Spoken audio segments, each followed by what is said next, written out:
Lord of the Mysteries. Chapter 262. Dream.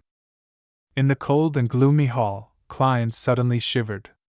He retracted his gaze and said to Miss Bodyguard, "Let's return." From the way Isaac's copper whistle reacted, it's likely that the room contains a terrifying evil spirit. Its danger level is highly likely to be above that of Marionettist Rosago and Vice Admiral Hurricane Kalangos. It's been roaming these confines for centuries to thousands of years. Perhaps it's already equivalent to a high-sequence beyonder. If it wasn't for its experiencing difficulties in letting its powers escape the room, I would already be dead.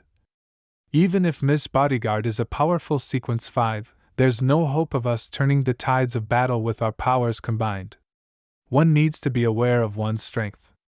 I cannot be enticed by the suspected beyonder characteristics and mystical items left in there. Greed often leads to death. Klein silently came up with a reason to convince himself. Miss Bodyguard turned her head to look at him. Without much emotion in her eyes, she asked, "What happens next?" "Next?" Klein silently gritted his teeth and said with deliberation, "Let Millet Carter get the police. Who knows when this evil spirit will escape? It's best to finish it as soon as possible." "No, that won't work. Mr. Carter doesn't know enough. By informing the police this way, the police department won't pay enough attention to it. The first batch of people who come to explore this place will suffer heavy casualties, and they might even indirectly help the evil spirit escape from its restraints. Also, for me to see these statues, a detective like me might be silenced." Did you see the bones and spiritual light in the room?" Miss Bodyguard once again cast her gaze towards the dark path behind the ajar stone door, and very slightly nodded her head. Klein thought quickly and said, "My guess is that these are the corpses of the explorers from before. They were killed by the evil spirit in that room, and one of the beyonders left behind some mystical items. This might have had something to do with the Viscount family that lived beyond this premises. I plan to inquire about their last names, go to the library, and look for information about their descendants. Perhaps I might gain some valuable clues. After coming to a preliminary confirmation of the situation, I'll make a choice based on the severity of the situation. I might get some explosives, destroy the door, or send an anonymous letter to the police, detailing the existence of the evil spirit.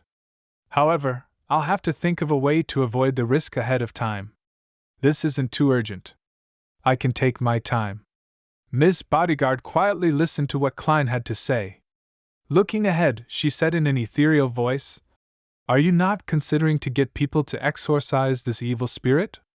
Even if there were no mystical items left behind, the remains after the evil spirit dissipates are still precious enough. It's the first time I've seen you talk so much." "Probably," Klein replied without hesitation. "The risk is too high. I think my life and health are more important." He organized his words and added, "The most powerful person I know is you. And from your performance just now, you don't seem to be a match for that evil spirit. I can't imagine any other way of finishing it, other than calling the police." Miss Bodyguard turned around, her pale face somewhat translucent. "You still have some sense," she commented calmly, then drifted toward the exit of the ancient hall. "Other than being suspected to be under the true creator's influence, in what way do I look like a madman?" Klein silently lampooned. He held the lantern and cane and followed behind Miss Bodyguard. Throughout the entire process, he felt as if he was being watched by the cold eyes of the dark corridor. It was only when they walked out of the stone door that suffused an ancient aura did the feeling suddenly disappear. Klein turned around and closed the door, sealing the inverted candlesticks, scuffed marks, and the creepy statues of the 6 deities, allowing them to continue their 1,000-year-long slumber in that unchanging darkness and silence. Patting the dust off his clothes, he switched the lantern in his other hand and hurried back to Millet Carter's basement. As for Miss Bodyguard, she had disappeared into thin air as usual. Millet Carter was pacing about in the basement. When he saw Klein exit, he hurriedly asked, "How is it? What's the situation inside?" Klein had long thought of an excuse as he said with an expression of fear, "Terrible, There are a lot of snakes in there, and many spots have collapsed. I plan to gather some information, gather some manpower, and once preparations are done, do another round of exploration. During this period of time, it's best that you don't send anyone in. Believe me, there are more venomous snakes in there than you can imagine. Millet drew a gasp and asked in fear, "Will they slither out? Do you know any experts that can deal with the snakes?" Klein immediately nodded. "I'll get people to help and try my best to deal with this matter. It's the cold autumn now, and the snakes aren't willing to move. As long as you don't send anyone to disturb them, nothing will happen. Okay, please hurry. I'll close this door and prevent anyone from entering." Hearing that, Millet relaxed a little. When Klein saw that his employer was truly intimidated by what he said, he quickly put down the lantern, nudged his gold-rimmed spectacles and said, "Next up, I'll gather some information. I'll first gain a preliminary understanding of the layout of the underground structure before I explore it again. That requires you to tell me which Viscount was the original owner of this house." Millet had bought this building precisely because it was an estate of a former noble, so he answered immediately, "Viscount Pound. What do you know about him and his family?" Klein asked in a professional manner. Millet pondered and said, "Not much. I only know that he won his aristocratic title in the Battle of the Violated Oath. It once enjoyed an illustrious period, but decades later, suddenly declined due to unknown reasons. The family kept losing its heirs, causing it to eventually have to seek out distant relatives to keep the aristocratic title. And the new Viscount Pound is, he squandered most of the family's fortune, and he was demoted to baronet by the king.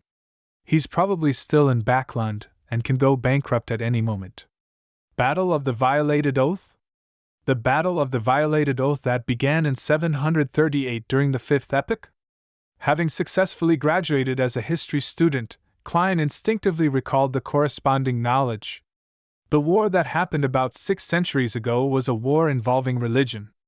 The southern Fainapotter kingdom originally believed in both Earth Mother and the god of knowledge and wisdom, but due to some influencing factors, the two churches began to be at odds with each other, and their believers often clashed.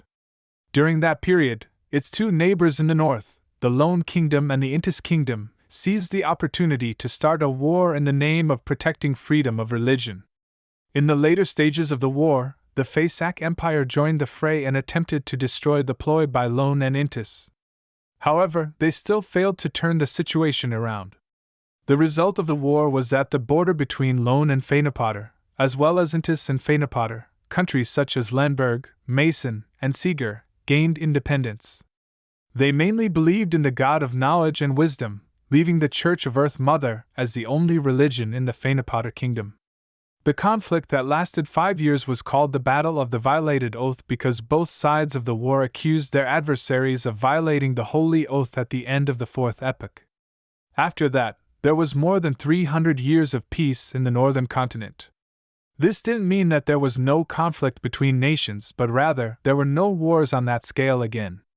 It lasted until Roselle invented the steam engine and improved the sailboats and artillery. This is the information recorded in the history textbooks. Thinking about it now, since it involved faith, there must have been some Beyonders from the church involved. There must have been an intense Beyonder war. However, it's said that that era was a period with few Beyonders. Squadron battles? Could the Pound family's sudden waning and continuous loss of heirs, which happened decades ago, have something to do with the discovery of the ancient structure underground? Klein thoughtfully asked. Do you know where Baronet Pound currently lives? I'm sorry, I don't know. Millet shook his head slightly. Klein asked a few more questions, but seeing that he couldn't get any more information, he bade farewell and returned to 15 Minsk Street. It was almost 5 in the afternoon, and the sky was as dark as the night.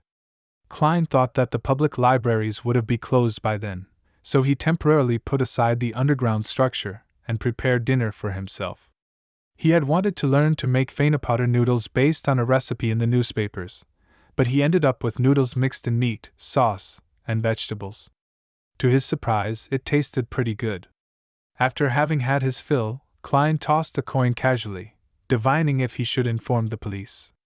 He received a negative answer. The Backland evening was as serene as other cities, at least in Sherwood Borough. Klein was sleeping soundly, wandering through different dreams in an adrift manner when he suddenly realized, with a jolt, that he was dreaming. Someone is invading my dreams? Klein resisted the urge to frown and pretended to look around in confusion. He found himself in a scorching yellow desert.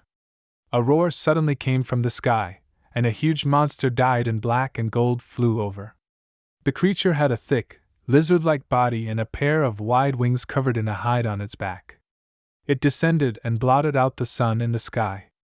A dragon? A powerful dragon!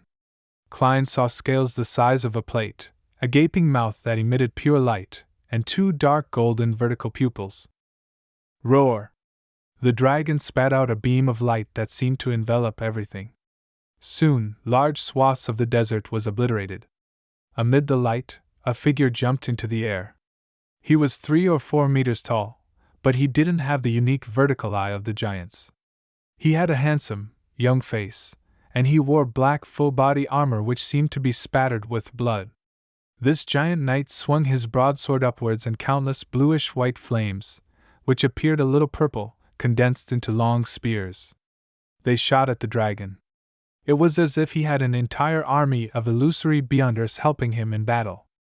In the midst of the meteor shower, the giant knight leaped onto the head of the dragon, and he swung his sword down. The afterimages he had created earlier instantly overlapped, and the sword rays turned into intersecting lightning. Pow! The ground shook wildly, and the dragon fell, splattering its dark gold blood. At that moment, the scene changed to a huge bloody door. It was the same bloody door that Klein had seen in the ancient structure that very afternoon. With a creak, the bloody door opened a crack, allowing him to catch a glimpse of a black high-backed chair. A man of normal height sat on the high-backed chair. He had his head lowered, silent and deathly still. As his vision got closer and closer, Klein saw the man's clothes clearly. He seemed to be the knight that had just killed the dragon, and he was still wearing the black armor that was stained with blood. The only difference was that he was no longer 3 or 4 meters tall. At this moment, the man suddenly raised his head. His handsome, young face had terrifying signs of decay, his eyes ice cold and emotionless. Klein jumped in fright and awoke from his dream. Opening his eyes, he saw the crimson moonlight shining through the curtains.